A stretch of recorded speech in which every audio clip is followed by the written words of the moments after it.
보통 소중한 것일수록 조건이 필수적이다라고 생각하는 경향이 있습니다. 예를 들어서 행복이라고 하면 행복에 어떤 조건이 있다고 생각하는 거죠. 그거를 얻어야 행복해진다고 믿는 겁니다.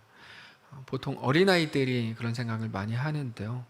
네, 요즘에는 많은 이제 어른들도 그렇게 생각하는 아쉬운 시대가 됐습니다. 행복을 위한 가장 중요한 조건은 언제나 돈입니다. 근데 이번에 2022년에 유엔이 발표한 세계에서 가장 행복한 나라 순위를 보면 행복이 꼭 돈과 정비례하진 않는다라는 것을 알 수 있습니다. 경제적으로는 미국, 중국, 일본, 독일, 영국 이런 식으로 순위가 GDP 순위가 가는데 행복 순위는 뭐 핀란드, 덴마크, 아이슬란드, 스위스 이런 순서로 갑니다. 우리나라만 해도 경제 지수가 10위에서 12위로 지금은 조금 떨어졌지만 그래도 상당히 상위권인데 우리나라의 행복 지수는 59위입니다. 뭔가 부족하다고 느낀다는 건데 객관적인 수치보다 더 많이 부족하다고 느낀다는 거죠. 행복에 걸려서 비틀거리다라는 책에서 데니얼 길버트 하버드 대학교 교수는 행복은 인생의 객관적인 모습보다 주관적인 감정과 경험에 의해 좌우된다라고 이야기합니다. 정확히 맞는 말입니다. 어떤 객관적인 조건들, 숫자로 나타낼 수 있는 것들에 의해서 판단되거나 결정되는 게 아니고 자기 자신의 내면의 문제라는 것입니다. 근데 그런 모습은 신앙에서도 비슷한 형태로 나타납니다. 신앙의 대표적인 열매는 감격과 감사입니다. 누가 뭐라 그래도 신앙의 대표적인 열매는 감격과 감사인데요. 언제 감사와 감격이 있습니까? 원하는 일들이 이루어졌을 때, 응답받았을 때 감격과 감사를 느끼는 분들이 가장 많을 겁니다. 내가 원하는 걸 얻었기 때문에 기쁘고 하나님이 내 기도에 응답하셨다는 사실 때문에 감사하고 감격적인 거겠죠. 근데 이렇게 한번 생각을 해봅시다. 그렇게 기도 응답을 받았을 때 생겨나는 기쁨과 감사와 감격이 얼마나 가시든가요? 제가 이거를 조금 질문을 해보고 싶은 건데요. 우리는 간절하게 기도한 이후에 응답을 받으면 기쁘잖아요. 근데 그 감사와 감격을 느껴보신 분들에게 여쭤보는 건데 어떤 분들은 난 한 번도 기도응답 못 받아서 생각하시는 분들도 계실 테니까요. 기도응답을 받으신 분들 대답을 한번 속으로 해보세요. 그 기쁨과 감사가 얼마나 가시든가요? 얼마나. 예를 들어서 한 아이가 대학 입시를 앞두고 그렇게 마음이 졸였습니다. 특별히 대학교 6개를 지원했는데 다 떨어졌다는 거죠. 그러면 점점 마음이 조급해지고 두려워하면서 하나님의 역사를 간절히 구합니다. 기도 부탁을 하죠. 기도해 주세요. 부탁을 하죠. 그렇게 다 떨어진 줄 알았는데 마지막에 극적으로 합격을 해요. 너무 기쁘고 감사하겠죠? 기도응답이라 그러고 모든 거를 다 얻은 것 같은 느낌일 겁니다. 너무 행복하겠죠? 근데 그렇게 얻은 감격과 감사가 얼마나 가든가요? 얼마 안 갑니다. 제 경험적으로 제가 이제 만나본 분들의 예를 들면 그때 대학에 결국 합격한 것으로 인해 느꼈던 감사가 4년 내내 가는 사람은 한 명도 못 봤습니다. 한 명도. 취업을 위해서도 그렇게 간절히 기도해가지고 간신히 이제 취업을 다 했는데 그 취업한 기쁨이 회사 다니는 내내 있었던 분은 한 명도 못 봤어요. 보셨어요? 대학 4년 내내 하나님이 대학에 붙여주신 거에 대한 감사를 가지고 4년 가는 사람을 보셨어요? 한 명도 못 봤습니다. 가보니까 자기가 선택한 전공이 이런 건 줄 몰랐다 그러면서 재수를 하거나 방금 전까지는 하나님의 은혜로 붙여주셨다 그랬는데 자기 손으로 자퇴하고 뭐 재수를 하거나 아니면 이거 전공해봤자 나중에 취업하기 힘들다더라. 아니면 뭐 대학에서 이성친구를 만났는데 2-3달 만에 헤어져가지고 막 가슴이 아프다거나 얼마 안 가가지고 어떤 이유로든지 감사가 사라지더라는 거죠. 이렇게 연약한 겁니다. 그렇게 가벼운 겁니다. 행복이 조건의 문제가 아닌 것처럼 기독교 신앙 안에서의 감격과 감사의 조건도 감사와 감격도 조건의 문제가 아닌 겁니다. 그 마음에 어떤 새로운 조건이 생기면 새로운 소원이 생기면 이전에 가졌던 감사가 사라지는 것은 이제 시간 문제가 되는 거죠. 얼마 전까지 이것 때문에 그렇게 기도했는데요. 그걸 얻었는데 그 감사의 기쁨이 얼마 못 가더라는 거죠. 이게 무서운 겁니다. 새로운 조건은 이전의 감사를 없애버립니다.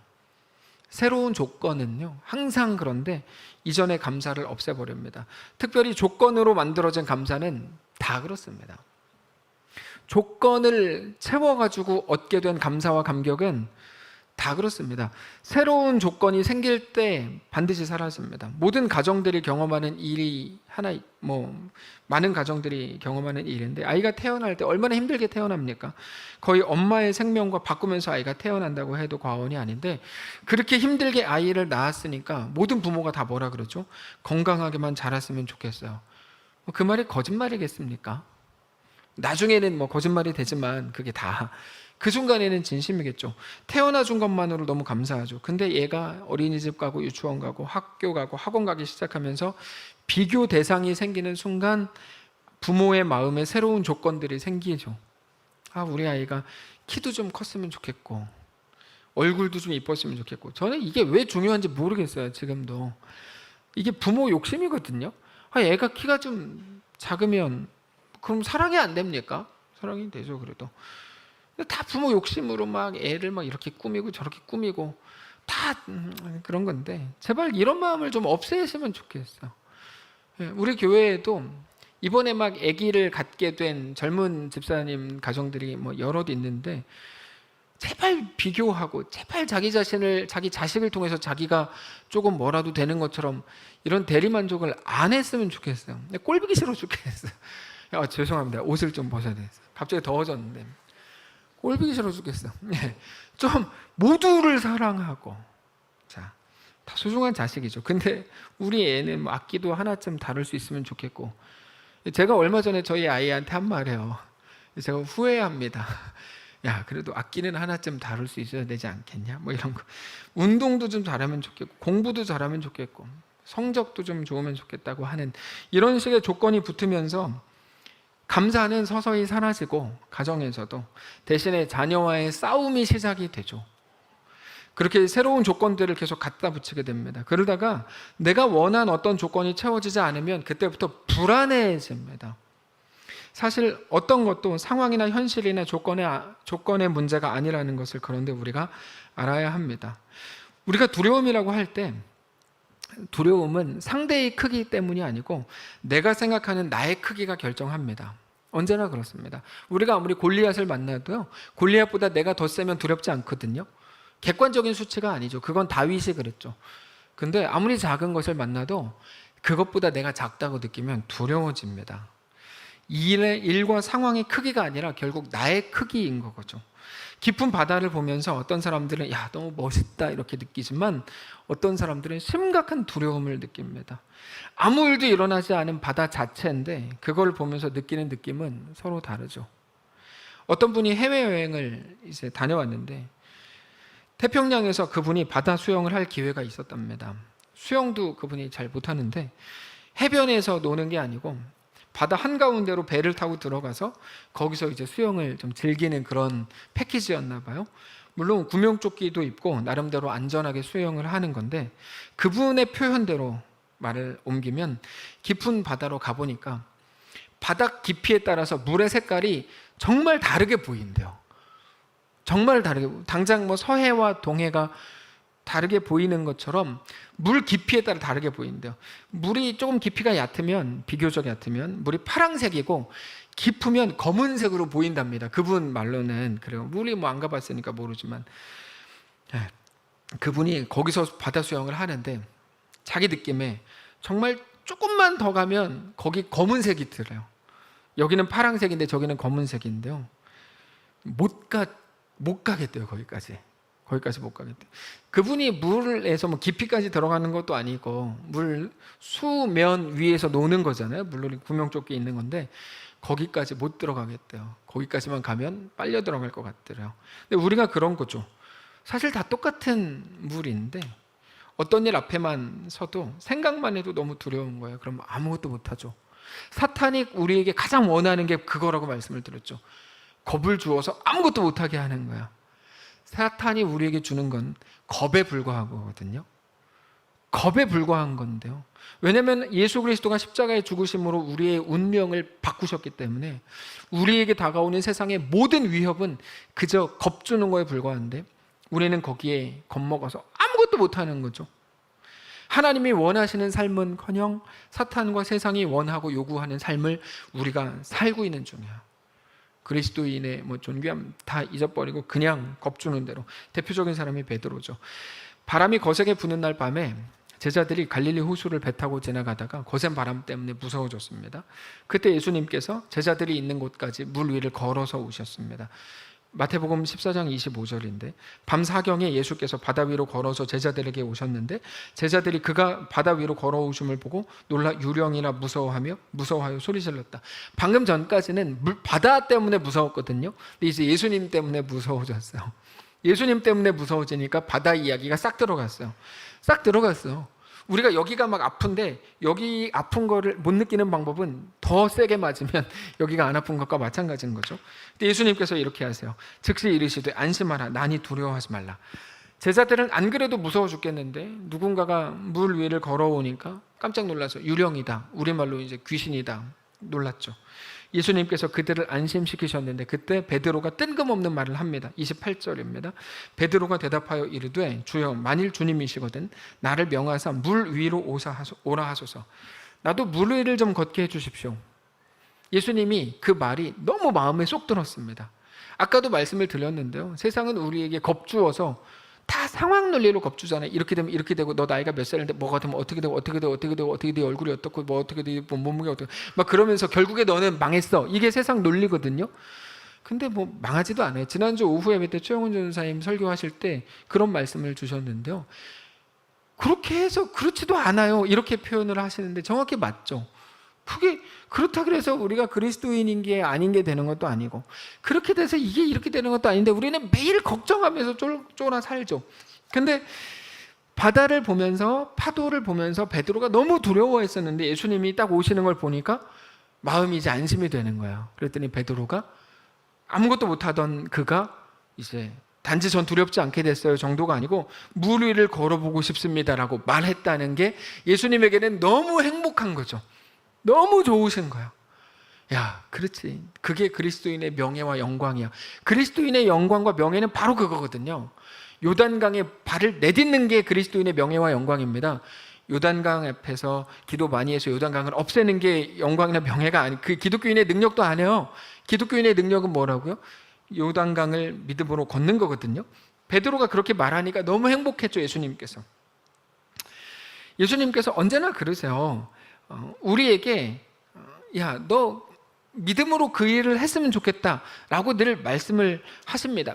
근데 하나님께서 제일 좋아하시는 게 뭐냐면 하나님을 믿는 사람들이 하나님을 믿는 믿음을 가지고 믿음으로만 할 수 있는 도전을 하나님은 가장 기뻐하십니다. 여러분 꼭 기억을 하십시오. 하나님 뭘 가장 기뻐하실까요? 헌금 많이 하는 거? 그렇지도 않습니다. 정말로 그렇지도 않아요.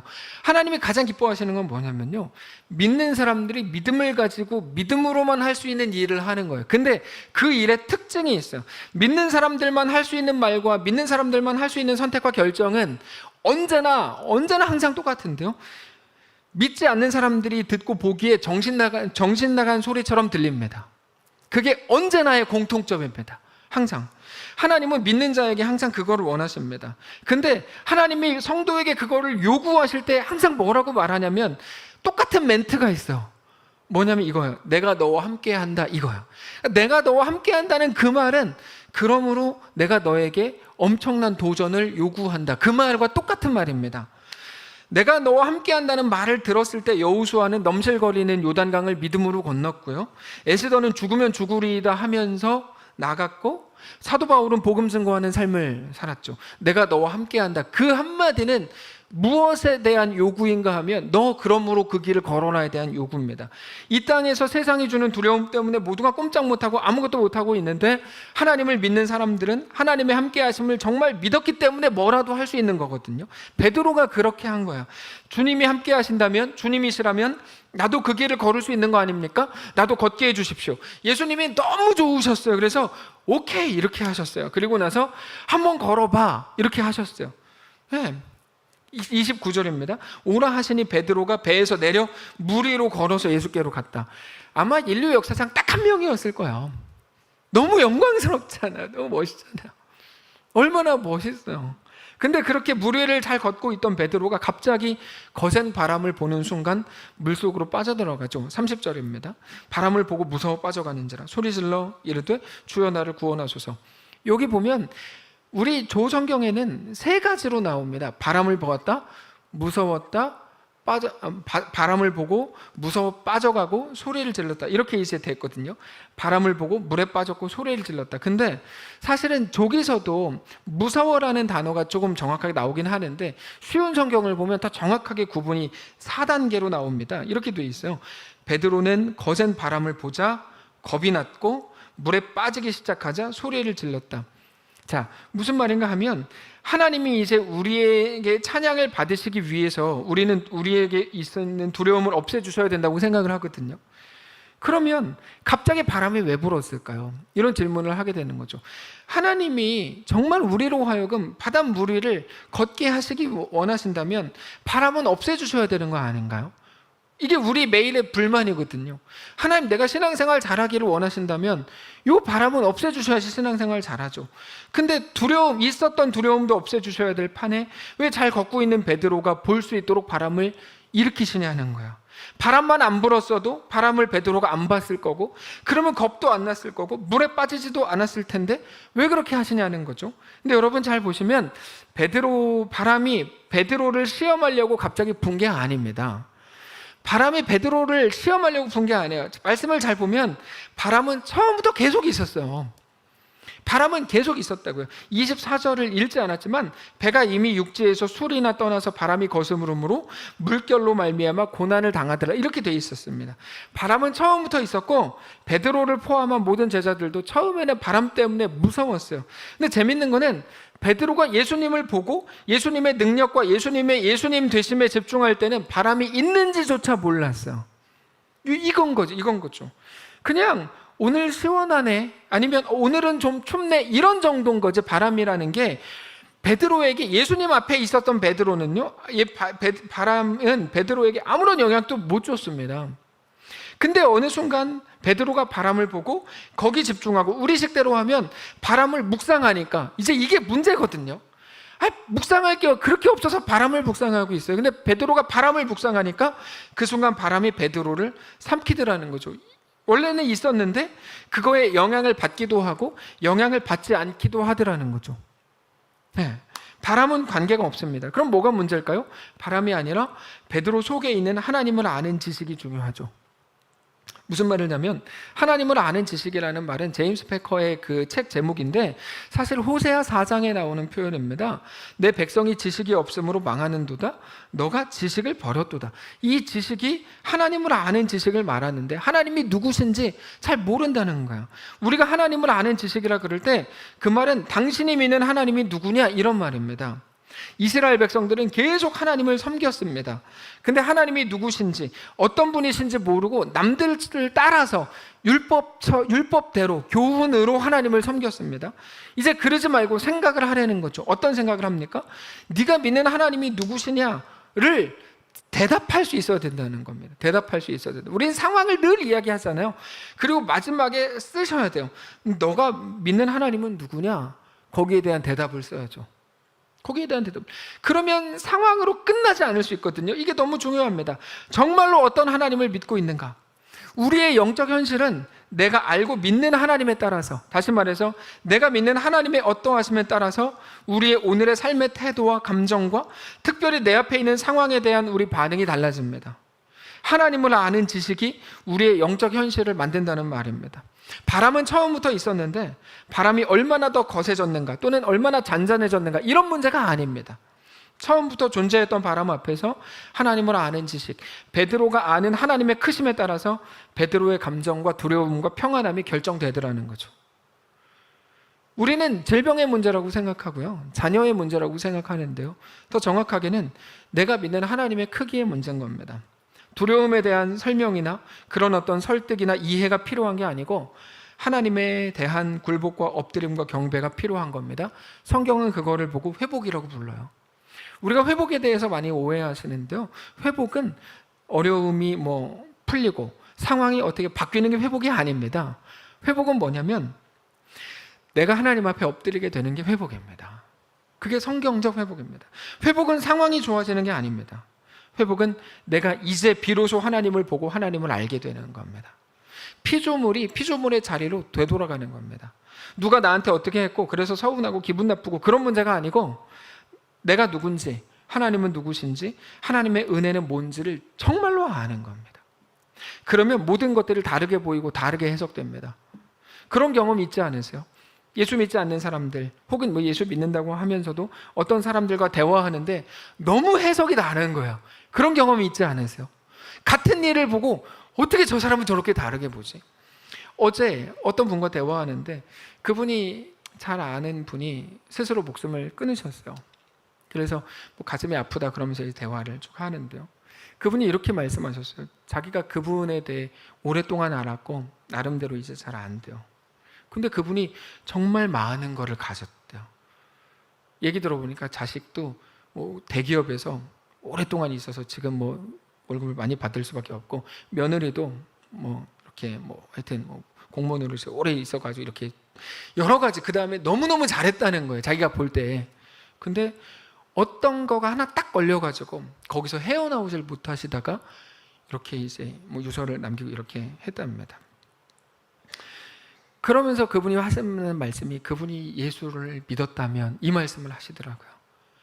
예수를 믿었다면 은혜가 뭔 줄 알았을 텐데 이 얘기를 하는데 너무 가슴 아파하는 거야. 근데 예수를 모르니까 모든 게 보이는 대로 생각이 되고 그렇게 판단이 되는 것 같더라 이 얘기죠. 여러분 우리 회복은 뭘까요? 마스크를 이제 밖에서는 안 와도 된다 이게 회복일까요? 사업이 좋아졌다 이게 회복일까요? 먹고 살만해졌다. 여러분 회복은요 상황이 바뀌는 문제가 아닙니다. 만약에 그랬다면 구약 성경에서 가장 회복되었던 시대가 아합 시대였어야 하거든요. 아합 오므리 시대가 가장 먹고 살만한 시대였어요. 역사적으로. 근데 하나님 그렇게 말씀하시지 않아요. 여러분 제발 회복에 대해 왜곡하지 마십시오. 회복은 상황이 바뀌는 문제가 아니에요. 그러니까 기도할 때 주님 우리 가정을 회복시켜 주십시오. 거기서의 회복이 어떤 의미인지를 알아야 돼요. 진정한 회복이 무엇인지를 오늘 본문이 말씀하시는데 시편 100편이 오늘 본문의 마지막은 기쁨과 감사로 끝나거든요. 우리는 그거를 회복이라고 말해요. 기쁨과 감사로 끝나요. 근데 오늘 본문을 보면 기쁨과 감사를 위한 어떤 조건도 앞에 나오지 않아요. 니네가 사업이 잘 될 거다. 그럼 이렇게 가지 않아요. 다만 한 가지 하나님이 누구신가에만 집중합니다. 회복은 뭐냐면 성도의 자리를 되찾아가는 거예요. 네. 성도가 어떤 일을 만나든 그래서 회복이 뭡니까? 둘째 아들이 돼지 주염열매조차 주는 이가 없었을 때 아버지의 집을 비로소 생각한 것 그게 회복입니다. 그때 그 순간에는 상황이 바뀐 게 하나도 없어요. 여전히 돼지 주염열매를 주는 이가 없었어요. 아버지의 집으로 돌아갈 때까지. 근데 그는 이미 그 순간 회복이 되는 거죠. 1절을 보면 이렇게 돼 있어요. 오늘 본문에 온 땅이요 여호와께 즐거운 찬송을 부를지어다. 기쁨으로 여호와를 섬기면서 노래하면서 그 앞에 나아갈지어다. 기쁨과 즐거움과 기쁨의 노래를 명령합니다. 그러면서 하나님을 이렇게 소개해요. 3절에 여호와가 우리 하나님이신 줄을 너희는 알지어다. 그는 우리를 지으시니요 우리는 그의 것이니 그의 백성이요 그의 기르시는 양이로다. 너무 멋있는 고백 아니에요? 무슨 고백하고 싶으십니까? 하나님은 천지를 지으셨고 전능하신 분이고 우리를 돌보시는 분이다. 근데 중요한 건 이겁니다. 그렇게 혼자 훌륭하고 혼자 대단하신 게 아니고 그분이 바로 우리 하나님, 나의 하나님이라는 거죠. 이번에 태국에 갔는데 황수영 집사님께서 저를 관광을 시켜주시겠다 그래서 안 해도 돼. 그랬더니 굳이 관광을 시켜주시겠다 그래서 양떼 목장을 갔어요. 양떼 목장. 저는 한국에선 보지 못했던 광경. 예. 우리는 칸막이로 막아놔가지고 양이 못 나가게 이렇게 하는데 거기는 그런 게 없더라고요. 그냥 막 다 나가서 내가 막 양도 만지고. 근데 양 목동이 거기 있는데요. 목동이 이렇게 밥을 이렇게 딱 주면 걔네가 쫙 기다리다가 밥을 잘 받아 먹어요. 목동에 가면 이렇게 쭉 이렇게 다 따라가요. 그 모습이 너무너무 보기 좋았어. 정말 너무 그런 모습을 제가 처음 봤거든요. 특별히 제가 가장 감동적이었던 건 양치기 개. 그 개가요 정말 충성스러워요. 전에 한번 소개했죠. 목사는 개다. 한번 소개했죠. 성경적으로 목사는 목동이 아니야. 그러니까 많은 분들이 스스로 오해하고 오버해가지고 자기가 무슨 뭐 목자인 줄 알고 안 해요. 목사는 양치기 개예요. 그래서 성도들을 막 짖으면서 이리로 가 절로 가 이렇게 하는 거고, 선한 목자는 오직 예수님이시죠. 무슨 목사가 예수님 가득급도 아닌데 자기들은 뭐 선한 목자 막 그러고 있는데, 아닙니다. 양치기 개입니다. 저는 그 양치기 개를 보면서 그렇게 감동적이었어요. 아, 내가 저 역할 더 잘해야 되겠다. 더 많이 짖어야겠다. 이 다짐을 하고 이제 그래서 돌아오자마자 여러분한테 문자를 보냈어요. 짖는 문자. 똑바로 해. 이렇게 이제 했는데, 하여튼 중요한 거는 뭐냐면 그거죠. 하나님이 우리의 목자이시라는 거죠. 그분이 천지를 지으셨다. 바로 이 고백, 여호와가 우리 하나님이신 줄을 너희는 알지어다라고 하는 이 고백이 우리 영혼을 가장 행복하게 하고 기쁘게 하는 고백입니다. 우리가 하나님을 믿을 때 우리는 하나님을 너무 많이 오해합니다. 정말 많이 오해합니다. 하나님을 아는 지식이 왜곡되어 있어서 이런 건데, 이런 식입니다. 하나님은 그렇게 능력이 있고 전능하시다면 내가 이렇게 힘든데 왜 나를 모른 척하고 고통 중에 나를 내버려 두지? 이게 가장 큰 오해입니다. 혹시 나를 사랑하지 않거나 나를 구해줄 능력이 없기 때문이 아니야? 여전히 상황의 문제로 보고 있는 중이거든요. 여러분, 우리 하나님은 우리와 생각이 많이 다르십니다. 우리의 상황을 보시는 하나님의 판단과 그거를 해결하시는 하나님의 방식도 우리와는 다릅니다. 그 사실을 아십니까? 이것과 같아요. 어린 자녀들은 부모에 대해서 오해합니다. 저러면서도 나를 사랑한다는 게 말이 돼? 이렇게 생각합니다. 밥을 먹기 싫은데 왜 밥을 먹으라 그러지? 이게 아이들의 생각, 어릴수록 그 생각을 하죠. 공부하기 싫은데 왜 공부하라 그러지? 약 먹고 주사 맞기 싫은데 왜 자꾸 병원에 데려가요? 이게 이제 아이들이 하는 생각이죠. 제가 생각나요. 제가 초등학교 1학년 때인가 2학년 때인가 부활절 때 금식을 시켰어요, 부모님이. 부활절 금요일 날 아침은 없지. 고난주간 금요일 날 아침에. 그래서 제가 어머니가 저 밖에 재래식 화장실이었잖아요. 그때 거기 계신 걸 알고 제가 일부러 소리를 내면서 갔어요. 아들을 굶어 죽이려나 보다. 그러면서 이제 갔어요. 저는 몰랐으니까 금식이 뭔지도 그냥 밥 굶는 건 줄 알았죠. 그게 지금도 생각이 나요. 그때 입장에서는 그게 사랑이 아닌 거죠. 얼마 전에 이번에 고난주간인데 제 아내가 저한테 말을 했어요. 우리 애들 금식하게 해야 되는 거 아니야? 그래서 제가 그 얘기가 딱 생각나는 거야. 그때. 그래서 그래, 굶어 죽여보자. 그래가지고 그래, 이렇게 이제 저희는 이제 이렇게 좋은 전통으로 계속 금식을 해오는데 그런 거죠. 아이들은 이해가 안 되죠. 왜 뭐 하기 싫은데 하라 그래? 이런 거죠. 거기다가 자기들이 볼 때는 부모가 돈도 좀 있는 것 같은데 왜 장난감을 안 사주고 내가 원하는 거 안 사주냐? 뭐 이런 거. 정말 나를 사랑하는 게 맞아요? 그러다가 싸가지 없는 애들은 어떻게 말합니까? 하여튼 뭐 더 심한 말들도 막 하죠. 어린아이들은 왜 그런 오해를 합니까? 부모가 사랑한다고 말은 하는데 부모의 방식이 자기들의 방식과 기준과는 많이 다르기 때문이잖아요. 물론 부모는 거기에 대고 설명도 하고 이해를 시키고 설득을 하려고 하지만 그 부모의 설득은 아이들이 느끼기에 핑계에 가깝다고 느낍니다. 그게 바로 하나님과 우리와의 관계입니다. 여러분 자주 설교 들으시다가 반감이 올라오시지 않으세요? 연락이 가끔 온다니까요. 목사님 그렇게 설교하셨지만 막 태국에서도 연락이 온다니까요. 반감이 태국에 있는 분은 한 분밖에 없는데 하여튼 반감이 막 올라오는 거예요. 네. 근데 그게 어린아이이기 때문이거든요. 우리는 우리의 기대와 다르게 일하시는 하나님을 보면서 아무리 봐도 하나님이 하나님 역할, 하나님 노릇을 못한다고 생각하는 때가 있습니다. 이건 왜 이렇게 안 해주고 저건 왜 또 저렇게 하죠? 내 말을 듣고 있기는 한 겁니까? 따집니다. 그러면 하나님은 하나님의 어떠하심에 대해서 우리에게 설명을 하지만 우리에겐 들리지도 않고 이해할 수도 없습니다. 근데 어느 순간 그 아이가 나이를 먹고 자라나면 부모의 마음을 알게 될 때가 오죠. 어느 순간. 그거는 설명을 통해서도 아니고요. 그냥 예전에 어머니의 사진 한 장이라든지 혹은 부모님이 썼던 일기 한 편이라든지 가족 사진이라든지 이런 어떤 전혀 예상하지 못했던 어떤 것을 통해 알게 되는 거죠. 그래서 유명한 노래인가요? 시인가요? 불효자는 웁니다가 그래서 나오는 거죠. 설명과 설득을 통해서였다면 불효자라는 게 있을 수 있겠습니까? 근데 그렇지 않은 어떤 모르겠는 계기를 통해서 알게 되기 때문에 우리는 눈물을 흘리죠. 영적으로도 그렇습니다. 예전에도 한번 몇 해 전에 제가 소개했던 이야기인데요. 제가 너무 좋아하는 목사님께서 젊은 시절 30대 때 그렇게 술꾼이셨습니다. 그래서 그분의 고백으로는 화투와 트럼프를 손에서 놓은 적이 없었다. 이게 이제 그분의 고백인데, 그분의 못된 습관이 하나 있는데 아무리 늦게 들어가도 꼭 잠을 자는 아내를 깨워서 밥을 차려달라고 해서 그 밥을 먹고 나서야 잠이 든다 합니다. 하루는 그날도 술을 먹고 집에 늦게 들어갔는데, 그날은 어쩐 일인지 주머니를 뒤져보니까 집 열쇠가 손에 잡히더래요. 아마 아내가 주머니에다가 넣은 것 같다, 이렇게 이제 얘기하세요. 그래서 그날은 초인종을 안 누르고, 원래는 초인종 누르고 막 발로 차고 그래서 깨웠는데 안 누르고 열쇠로 열고 집에 들어갔는데 집이 조용하고, 아내는 안방에서 눕지 못하고, 남편이 돌아오면 또 개 진상 불게 분명하니까 자지도 못하고 이렇게 엎드려서 있었던 것 같아요. 졸고 있었던 거죠. 그래서 조용히 문을 이제 닫고 나오려고 하는데 보니까 이렇게 전등이 켜져 있었던 것 같고, 아내가 자고 있는데 그 아내가 베고 있는 그 밑에 종이가 있는데 종이에 무언가가 끄적여 있고 거기가 눈물 자국인지 좀 흥건히 젖어 있었대요. 그분의 표현이에요.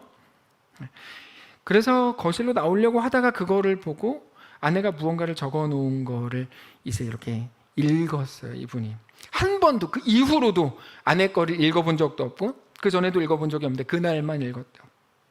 그분은 그때까지 아내가 천사인 줄 알았대요. 천사라서 잘해주는구나 나한테. 아무리 힘들어도 자기에게 밥 차려주고 뭐라고 한 번도 안 했대요. 아내들이여 들으십시오. 근데 안 그랬게, 한 번도 안 그렇게 했대요. 그래서 자기가 볼 때 너무 신기했대요. 어떻게 사람이 이렇지? 이런 천사 같은 사람도 있구나. 근데 그날 끄적여 두었던 일기 같은 게 있어가지고 읽어봤는데 이렇게 적혀 있었어요. 그대로 읽어드릴게요. 나는 오늘도 버스를 타고 수유리 너머로 갔다. 시골길을 하염없이 걸으면서 오늘도 어김없이 죽음을 생각했다. 약을 먹고 죽을까? 아니면 손목을 그어서 죽을까? 그러나 그것은 내가 취할 길이 아님을 나는 한 번 더 확인하고 되돌아왔다.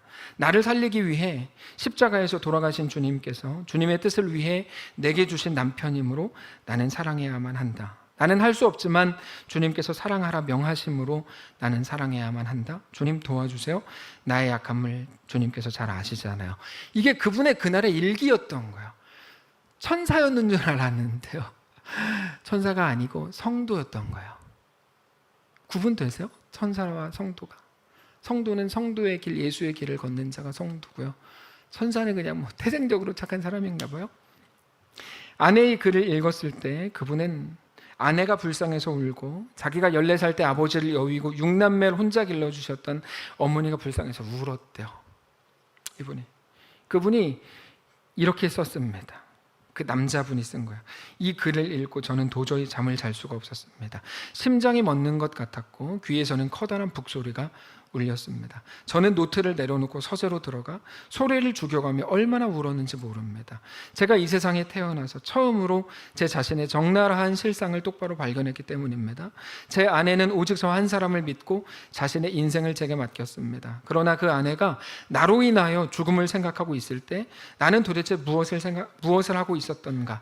아내가 죽음의 방법에 골몰하고 있을 때 나는 도대체 어디에 있었던가? 아내가 오직 주님을 믿는 믿음 때문에 자신의 슬픔을 감추고 나를 웃음으로 대할 때 난 단 한 번이라도 진실함으로 아내를 대한 적이 있었던가? 제 마음속에서 마구 솟구쳐 오르는 질문들에 대하여 저는 한마디의 대답도 할 수 없었습니다. 그렇게 울고 있는데 어디에서도 들어본 적 없는 큰 북소리가 들려왔습니다. 그러면서 한 음성이 들렸는데 하나님께서 이렇게 말씀하시는 것 같았다는 거예요. 나는 너를 한 번도 버린 적이 없단다. 너가 나를 버리던 그 순간에도 나는 줄곧 너와 함께 있었단다. 앞으로도 나는 영원토록 너와 함께 할 것이다. 나는 너를 사랑하기 때문이다. 여러분, 우리가 여기서 놀라는 거죠. 어디서 놀라냐면요, 한참 만에 예수님께서 찾아오신 줄 알았는데 그게 아니었던 거예요. 나는 어디에서도 너와 함께 있었단다. 하나님이 그분에게 갑자기 찾아오신 게 아니라는 거에 깜짝 놀랐답니다. 그분이 하루아침에 갑자기 찾아오셔서 그분을 바꾸신 게 아니에요. 욥이 그렇죠. 여러분, 욥기 내내 하나님을 원망하지 않습니까? 욥이 잘못이 없다고요? 읽어보세요. 욥이 엄청나게 계속 하나님을 원망해요. 차라리 이럴 거면 죽이지 마, 별의별 말을 다 해요. 그러다가 마지막에 하나님이 38장에서 38, 39, 40, 41 4장에 걸쳐서 하나님께서 선포하세요. 그리고 나서 욥기 42장 6절에서 뭐라고 고백합니까? 티끌과 제 가운데서도 주를 찬양합니다. 회개합니다라고 표현되어 있지만 주를 찬양합니다 고백하죠. 비로소 알게 된 거죠. 티끌과 제가 나를 죽이려고 찾아왔고 하나님은 그때 나를 피해 있는 줄 알았고 그래서 원망이 됐는데요, 아니었던 거예요. 하나님은 거기서도 나와 함께 하시고 나를 사랑하신다는 것을 그가 비로소 알게 된 거죠. 성경은 그거를 보고 회복이라고 부른다고요. 회복은 티끌과 제가 사라지는 게 아니고 그 가운데서 하나님을 알게 되는 거라고요. 그렇게 불만과 원망이 있었던 우리들의 마음에 언제 평안이 임합니까? 그거는 성도 여러분, 하나님에 대해 분명히 알게 될 때입니다. 다른 방법은 없습니다. 다른 방법을 10시간 동안 기도하고 계시죠? 다른 방법은 없고요. 하나님은 어떤 분이신가를 정직하게 깨닫는 겁니다. 단지 적당히 포장하면서 사람들에게 가면 쓰고 신앙생활할 때는 하나님이 누구신지 알 수 없습니다. 알 길이 없습니다. 그러나 어느 순간 하나님이 누구신지 알게 되면 하나님에 대한 태도만이 아니라 그보다도 내 상황과 내 삶에 대한 태도가 달라집니다. 그분이 하나님의 은혜를 알았더라면 이렇게 고백했던 것처럼, 그리고 그렇게 하나님은 나를 진짜 사랑하시고 하나님은 실수하지 않으시고 언제나 나와 함께 하시는 분이다라고 하는 하나님에 대한 온전한 지식과 진실한 고백이 우리 속에 정직하게 시작될 때, 그때 우리의 신앙생활은 전에 없던 진정한 평안과 온전한 것들로 채워지게 됩니다. 우리는 우리 상황이 비참하다고 생각이 되면 못 견딥니다. 너무 억울해가지고. 한국인들에게 있는 병이 억울병이잖아요. 예.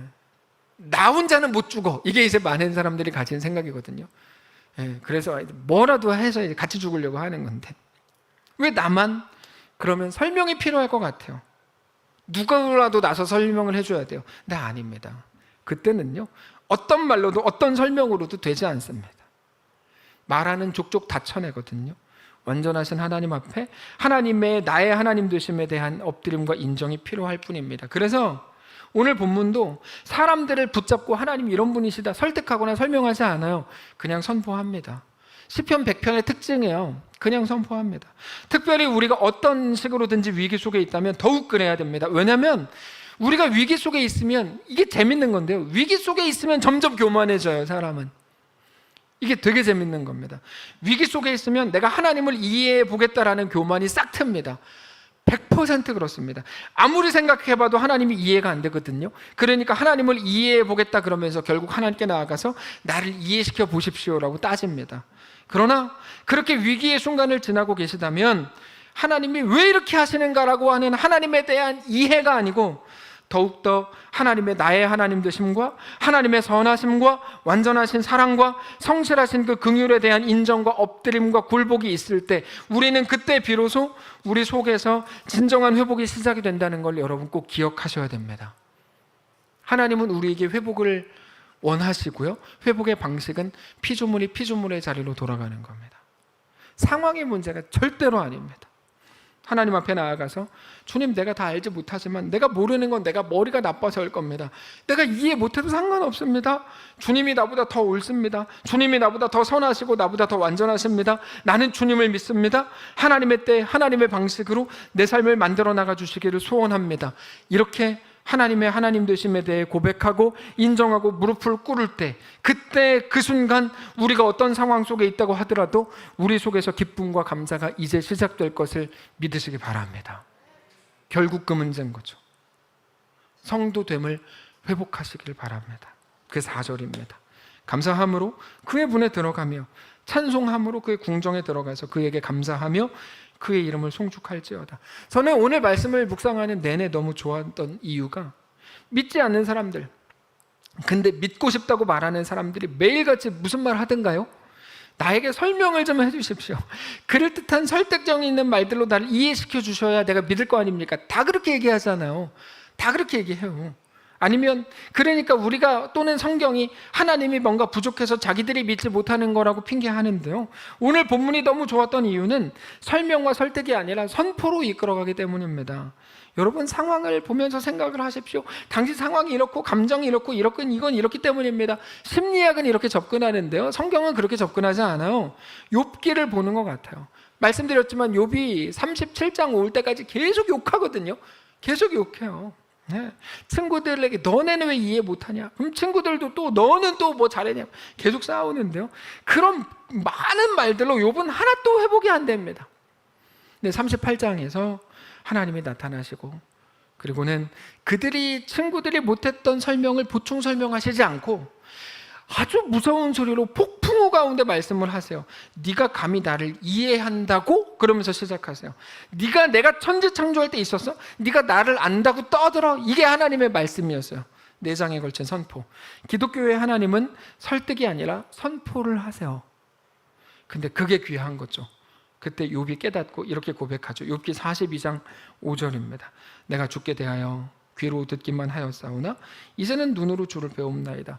그러면서 너무 소중한 고백, 6절 아까도 소개했던, 그러므로 내가 스스로 거두어드리고 티끌과 제 가운데에서 회개합니다. 티끌과 제 가운데에서 그 자리를 우리 자리라고 생각하고 계시지 않습니까? 거기서조차 하나님이 우리와 함께 계시더라는 거죠. 거기 그 자리가 아니라면 상식적으로 우리한테 뭐하러 믿음을 요구하시겠어요? 요단강이 우리 앞에 있으니까 믿음을 요구하시는 거 아니에요. 근데 자꾸 요단강 없애달라 그러면 뭐 어쩌자는 겁니까? 요단강을 건너겠다고 다짐을 하고 선포를 해야지. 이해가 되십니까? 홍해를 없애달라 그러면 뭐 어떻게 하겠냐고. 자꾸 애굽으로 돌아가겠다 그러면 뭐 어떻게 하겠냐고요. 못 돌아가는데 홍해 앞에서 하나님의 하나님 되심을 볼 작정입니다. 그 고백을 해야죠. 기독교회의 능력은 티끌과 제 가운데서 우리를 빼내주시는 게 아닙니다. 그건 기독교에 대한 모독이에요. 기독교의 능력은 그게 아니에요. 뭡니까? 티끌과 제 가운데서 하나님을 찬양하고 경배하라는 것이 오늘의 도전입니다. 그 자리에서조차 그 고백과 엎드림의 순간 욥은 어떤 말로도 그동안 회복이 안 됐는데 그 순간에 진정한 회복을 경험하죠. 하나님은 왜 설명하시지 않았을까요? 왜 하나님은 잘 가르쳐주지 않았을까요? 아니, 다 가르쳐줬는데 우리가 못 알아들은 거 아닌가요? 그래서 하나님은 오늘 본문에서 이렇게 말씀하세요. 5절입니다. 여호와는 선하시니, 이건 다 선포예요. 여호와는 이래 해가지고 선하신 것 같지 않냐? 이게 아니고 여호와는 선하시니 그의 인자하심이 영원하고 그의 성실하심이 대대에 이르리로다. 여호와는 선하시다. 네가 알든 모르든 관계없다. 네가 인정하든 인정 안 하든 상관없다. 많은 사람들 협박하잖아요. 이런 식으로 하면 진짜 내가 뭐 예수 안 믿을 거예요. 막 교회 옮길 거예요. 막 별의별 말로 다 협박하잖아요. 니네가 어떻게 상관없다. 하나님의 완전하심은 바뀌지 않는다. 나에게 너를 이해시키라는 말은 오히려 핑계다. 너가 어떻게 생각하든지 하나님에 대해 어떻게 말하든지 관계없이 하나님은 그렇다. 너가 하나님을 몰라서 이상한 소리 하는 거다. 너가 뭐라고 말해도 상관없다. 하나님의 어떠하심은 변하지 않는다. 하나님의 선하심과 인자하심과 성실함은 영원하다. 여러분, 아까 그분이 이제 그 후로 8년을 신학 공부를 해가지고 목사님이 되셨거든요. 그 유명한 이재철 목사님이세요. 그래서 그 간증이 굉장히 유명한 간증인데요. 그분에게 누가 무슨 설명을 했을까요? 누구도 설명하지 않았어요. 당신 아내가 뭐 이렇고 네가 뭐 그렇게 술판에 설명이 들리지도 않았고요. 다만 이제까지는 보이는 거에 빠져서 그게 전문 줄 알았는데 그날은 그게 보인 거고 그날은 그 소리가 들린 거죠. 저는 이제 우리 모두가 보게 되고 듣게 되시기를 축복합니다. 우리에게 어떤 응답이 필요할까요? 무엇을 얻어야 비로소 감사라는 말을 쓰시겠습니까? 그런 문제는 아닙니다. 기독교 신앙은요, 하나님의 능력을 통해서 내 눈앞에 있는 문제들을 해결하거나 내가 원하는 걸 얻어내는 게 아닙니다. 기독교 신앙은 내가 있는 이곳, 이 상황에서도 하나님을 믿는 문제입니다. 여호수아가 그래서 기도했을 때 하나님이 내가 너와 함께한다. 여호수아가 그 길을 3일 안에 건너고 다 똑같아요. 모든 선배들, 믿음의 선배들 다 똑같아요. 결국 그 문제죠. 티끌과 제 가운데에서도 주를 찬양합니다. 말씀을 정리하겠습니다. 이번에 남포행치유센터에 가서 많은 생각을 했습니다. 황수영 집사님을 진심으로 리스펙트합니다. 한글로 하고 싶었는데 한글로 하기엔 좀 그렇고, 그분이 지금 유튜브로 함께 예배를 드리고 있기 때문에 제가 아부하는 게 아니고 꿋꿋하게 사는 것뿐 아니라 티끌과 제 가운데서도 하나님을 찬양하는 것을 봤기 때문입니다. 티끌과 제 가운데서 딱 그렇더라고요. 제가 이번에 만난 여러 친구들, 거기서 만난 바퀴벌레, 12,000마리의 개미, 하여튼 여러 친구들, 그 친구들과 같이 지내고 그러면서 여러 가지를 생각했어요. 잘하고 있어요. 훌륭합니다. 진심으로 칭찬합니다. 사랑하는 성도 여러분, 상황의 문제라고요? 말도 안 되는 핑계입니다. 죄송한데요. 그 문제가 아닌 게 확실해요. 지금 어느 자리에 계십니까? 왜 거기인지? 왜 나는 되는 게 없는지? 왜 나는 이 모양인지? 왜 나만 이렇게 비참한지? 그러나 우리의 모든 상황은 그러므로 너는 가치 없다고 말할지 모르지만 아닙니다. 우리에게 도전하는 중이에요. 너 티끌과 제 가운데 있다고 하지. 그래서 너는 행복하지 않다고 말하지. 너는 다 끝났다고 말하지. 정말 그러냐? 거기 그 자리에서 너 하나님을 찬양할 수 있냐? 이렇게 묻는 겁니다. 그렇게 거기 그 자리에서 회복이 시작되시기를 바랍니다. 우리의 믿음의 내용은 오직 하나님이십니다. 우리 믿음의 내용은 상황의 변화일 수 없습니다. 오늘 그 하나님을 믿으십시오. 그때 허락되는 진정한 기쁨과 감사가 우리의 전생의 속에 가득하시기를 진심으로 축복합니다. 찬양합시다. 화려하지 않아도 정결하게 사는 삶. 얼마 전 오후 예배 때 함께 했던 찬양인데요. 함께 고백하겠습니다.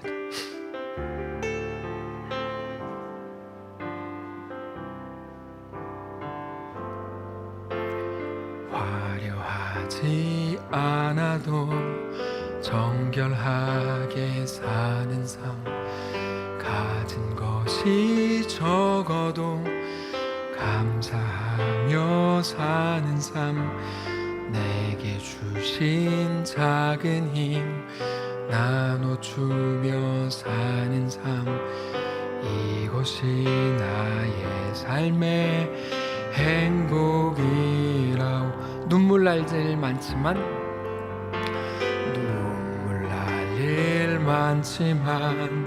기도할 수 있는 것. 억울한 일 많으나 주를 위해 참는 것. 비록 짧은 나의 삶 주 뜻대로 사는 것. 이것이 나의 삶의 행복이라고. 이것이 행복, 이것이 행복이라고. 세상은 알 수 없는 하나님 선물. 이것이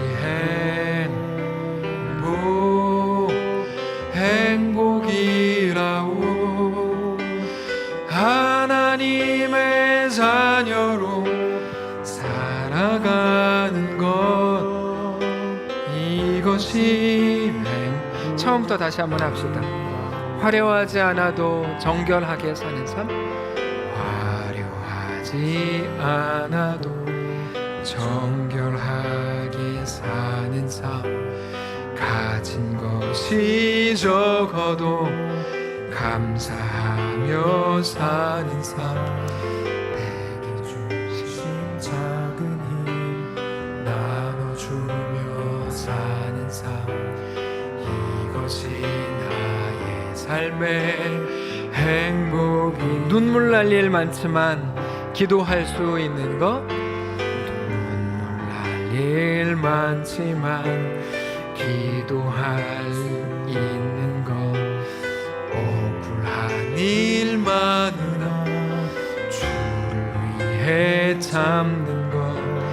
비록 짧은 작은 삶 주 뜻에 사는 것.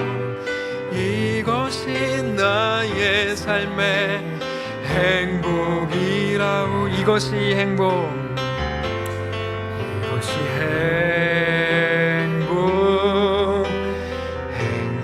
행복이라고. 세상은 알 수 없는 하나님 선물. 이것이 행복.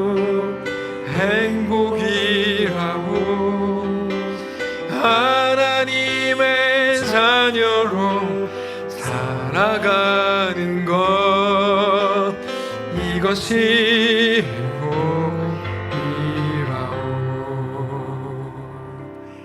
이것이 행복이라오.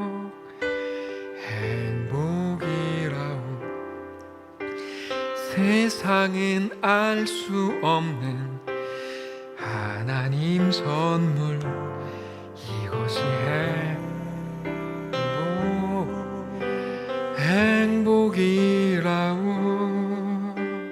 하나님의 자녀로 살아가는 것, 이것이 행복이라오. 하나님 우리에게 주신 선물이 무엇인지 다 잊어버리고 살았습니다. 기억하기를 원합니다. 우리가 믿는 하나님이 누구신지 이제는 알기를 원합니다. 매일 상황의 문제인데 이거 앞두고 있잖아요. 내 형편이 이렇잖아요. 집사님이 뭐를 알아요? 장로님이 뭘 알아요? 목사님 뭘 알아요? 내 상황에 대해 뭐 어떻게 설명할 거예요?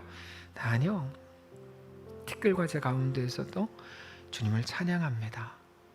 그 믿음으로 요단강을 건너고 그 믿음으로 홍해 앞에 서는 사랑하는 모든 성도들 가운데 주님 함께 하셔서 하나님의 놀라운 은혜로 인하여 이제는 만족하고 주님을 찬양하게 하옵소서.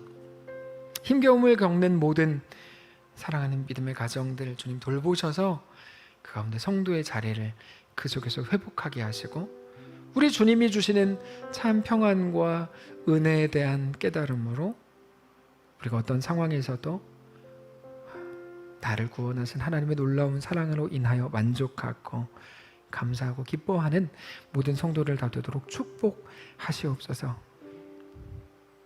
이제 성도의 길을 그렇게 걷게 하옵소서. 우리 주인 되신 살아계신 예수님의 이름으로 기도합니다. 아멘. 이제는 우리 구주 예수 그리스도의 은혜와 하나님 아버지의 다함없는 사랑과 성령의 교통인도 역사 위로 함께 하시며 은사가 이 시간 주를 바라보며 예수 안에 허락된 그 길을 믿음으로 즐겁고 행복하게 걷기를 소원하는 모든 성도들 머리머리 위에 어떤 형편에서도 하나님을 사랑하고 찬양하여 세상 사람들이 고개를 절레절레 흔들며 세상이 감당할 수 없는 자라 소리를 듣기를 소원하는 모든 성도들 머리머리 위에 그들의 가정 위에 자녀들 위에 직장과 사업장과 사랑하는 이 교회 위에 이제로부터 영원까지 함께 계실지어다. 아멘.